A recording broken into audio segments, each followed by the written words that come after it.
It's past midnight at a deserted train station on the coast of Georgia. Only one light is on, and it's inside the train car. The curtains are drawn tight shut. Six men sit inside, calling each other not by their real names, but only by their first names: Paul, Frank, Henry, Nelson, as if they're afraid of their own surnames. The servants have been given a single explanation: we're going duck hunting. But there are no rifles in their bags, only paper and pen. These men are the ones who, at the time, control nearly half of America's money. And the train is headed to an island so obscure it's hard to even find on a map: Jekyll Island. The question worth asking is this: why was a system meant to become the heart of the world's most powerful economy born not in the light of day, but at midnight, in the hands of men hiding their own identities? Hello. Today, I'm taking you back to November 1910, to one of the strangest yet most decisive weekends in American history.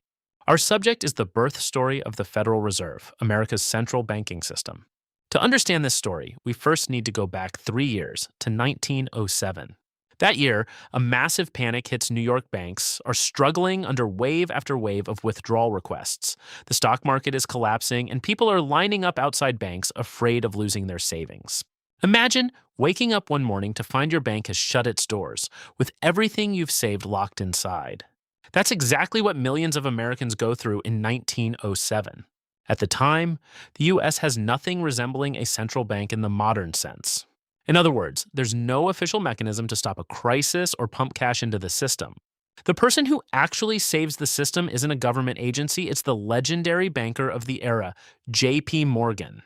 He puts his own money and reputation on the line, gathers the other bankers together, and personally extinguishes the crisis out of his own pocket. This scene sounds an alarm bell for politicians in Washington, because everyone is asking the same question: what happens next time if there's no Morgan around? Or an even more unsettling question: should the country's economic future really depend on one man's goodwill? It's this question that sets Senator Nelson Aldrich in motion. Aldrich is a powerful senator from Rhode Island and someone with very close ties to the world of finance. His daughter is married to John D. Rockefeller Jr., so he's also bound to financial circles by family. Aldrich wants to design a new monetary system so the crisis won't repeat, but he wants to do it not in Congress's crowded corridors, but in a quiet setting. Because at the time, in the public eye, the words big bankers and Wall Street are almost curse words. If it becomes known that bankers gathered to redesign the country's monetary system, the project dies before it's even born. So Aldrich makes a plan.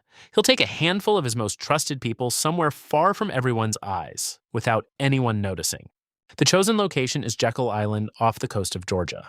At the time, it's the winter hunting club of the world's wealthiest families, with the Vanderbilts, the Rockefellers, and the Morgans all coming here. So it's a place that guarantees both luxury and privacy. Among the names Aldrich invites is Frank Vanderlip, president of National City Bank, the ancestor of today's Citibank. There's also Henry Davison, a partner at J.P. Morgan's firm, Charles Norton, president of First National Bank, and perhaps the most intriguing name of all, Paul Warburg. Warburg is a German-born investment banker who knows Europe's central banking systems inside out. And ever since moving to the U.S., he's been pointing out how far behind the country is on this front. That's why Aldrich brings him onto the team. They need his technical expertise.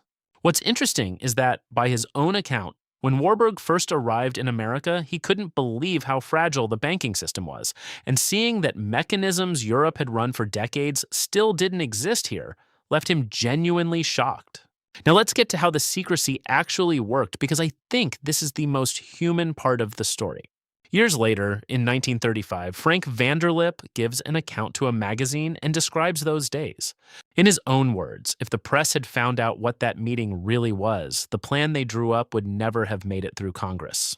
That's why they keep their precautions strict, arriving at the station separately at different times.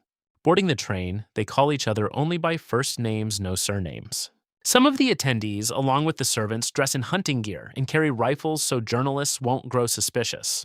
Once on the island, they have almost no contact with the outside world, spending their days inside the club behind closed doors. According to what Vanderlip later recounted, he was so on edge during the process that he practically pretended to have forgotten his own surname. Because if a single name accidentally slipped out in front of a servant, the whole plan risked being exposed. Even this small detail shows just how much these men were risking at the time. So, what exactly do they do on the island? In short, they work almost nonstop for 9 days.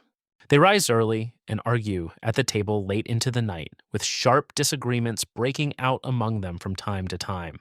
Their goal is to design a system that can flexibly expand or contract the money supply when the country needs it, and build a safety net linking the banks together. The resulting draft later becomes known as the Aldrich Plan. This plan proposes a network of regional reserve banks and calls for bankers to have a strong voice within the system. But this is where things get interesting, because when the plan is presented to Congress, it meets fierce opposition. That's because the public and many politicians worry the system would put bankers' interests ahead of the public's. On top of that, Woodrow Wilson is elected president in 1913, and he's not from Aldrich's party. Rather than adopting the Aldrich Plan as it is, the Wilson administration reshapes it together with Senator Carter Glass. In fact, they make a deliberate effort to keep the word bank out of the system's name entirely. Since by then, that word is still tied to public distrust, that's how a more neutral-sounding name emerges: Federal Reserve. In the end, the resulting Federal Reserve Act puts the system under a board appointed by the president, not under the bankers themselves. So the draft sketched out on Jekyll Island doesn't become law as written, it's reshaped through a serious political struggle. How this story ever came to light is itself a fascinating anecdote, since for years no one talks about the meeting because the attendees have promised to stay silent. But in 1916, journalist Bertie Forbes, yes, the founder of Forbes magazine, digs into the story and writes it up. Afterward, some of the participants themselves mention the trip in their own memoirs. That's exactly why today we know the details of this meeting, not just as rumor, but straight from the participants' own words. You're probably thinking right now, with this much secrecy, this many precautions, doesn't it really smell like a conspiracy? I felt exactly the same way the first time I heard this story.